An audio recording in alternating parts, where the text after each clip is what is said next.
It is a fact that the majority of farmers in the U.S. are white males, yet a growing number of women are joining their ranks. Women currently run about 14% of the nation's farms, up from only 5% in the 1980s. A large number of those operations run primarily by women tend to be smaller and more diverse. Even though there are grain and livestock operations among them, many are part of the growing organic and local foods movements.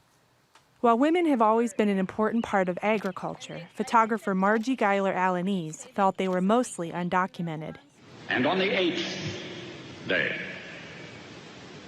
God looked down on his planned paradise and said, I need a caretaker. So God made a farmer. Watching this commercial about American farmers during the 2013 Super Bowl inspired Guyler-Alaniz. It was this moment where I was like, I've dealt with a lot of farm imagery throughout my career, and you know, you just, whatever you see in any magazine or publication that you pick up, and it's never, you just never saw it. So I had this kind of aha moment, as silly as that might sound. I woke my husband up literally at like 2 in the morning, and I was like, I know what I'm gonna do. I'm gonna start photographing women farmers, or women in agriculture, not just farmers, you know, ranchers, whatever, in all types of agriculture. And the project FarmHer was born. FarmHer documents the important role that women play in the agriculture system. Through photography, Guyler-Alaniz captures women producers running diverse farming operations. Every single time I am super impressed by them, I will tell you that. They have a work ethic, and they work so hard, and one thing that I will say I see every single time is that they have a passion and a love for what they do. It's hard work, day in, day out. There's no vacations, there's no breaks. You know, and so they love what they do, and I see that time and time again. Landy McFarland-Livingston is one of Guyler-Alaniz's subjects. She is a 6th-generation farmer and a 4th-generation Angus breeder.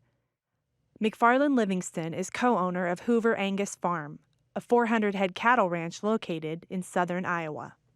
I really love Angus cattle. I think it's in my blood. I really do.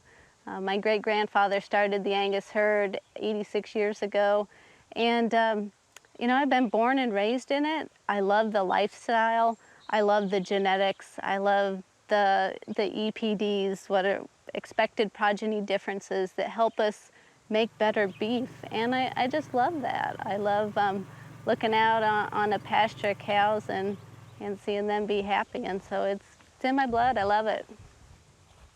Well, come here, girls. McFarland-Livingston's operation sells Angus genetics worldwide. It is one of the oldest purebred Angus herds in the nation, and she is proud to be part of FarmHer to showcase that.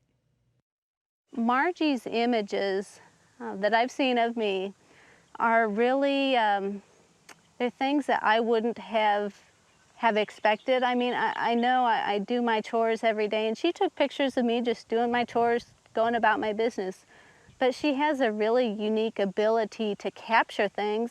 And when I looked at those pictures, I was like, wow, that is pretty cool, you know, and that's pretty cool for the consumer to see the things that we do on a daily basis that we don't even think about. I don't even think about, but they're part of what we do.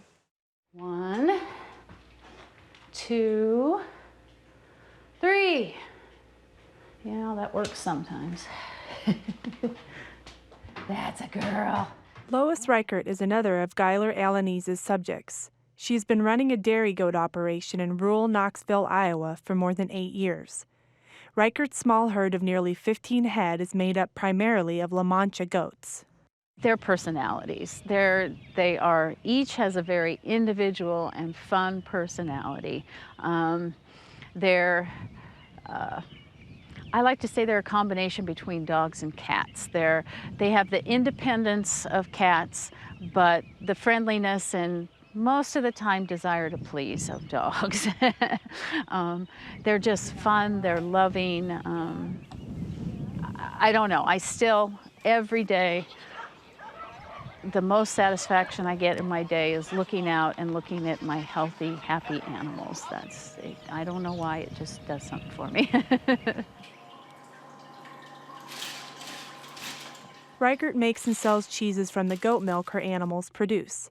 She sells most of her cheese at the Des Moines Farmers Market, but also ships a weekly supply to a distributor in Chicago. While it was hard being photographed at first, Reichert says Guyler-Alaniz is good at putting a person at ease. It was really embarrassing at first, because especially the great big picture of my face. What I really loved were the images she captured of what I do, of the goats, and like I told her, the brushes and the things like that. I was blown away the first time I saw her pictures. They were not at all what I expected. So after the initial embarrassment, it's really been delightful, because it's like I explained to people that this captures who I really am and what I do. Guyler-Alaniz says FarmHer also gives women a voice.